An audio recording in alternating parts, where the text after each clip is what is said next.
How to create PandaDoc document. So first, hover mouse over this plus icon here and then click on create new. Now here you can just click on select file and then upload your file here.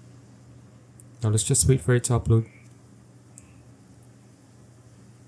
Okay, now once your file is uploaded, you can just type in the name of the person you're going to send it to. So let's say I'm going to send it to this one here, and then click on continue. Okay, now here you can start editing or adding fields here. There are a bunch of options here that you can add to your document here. So let's say you're done customizing your document here. You can just either send it here via email or link, or you can just hover mouse over this 3 lines here at the top left and then click on home. And then here, now it's been saved as draft.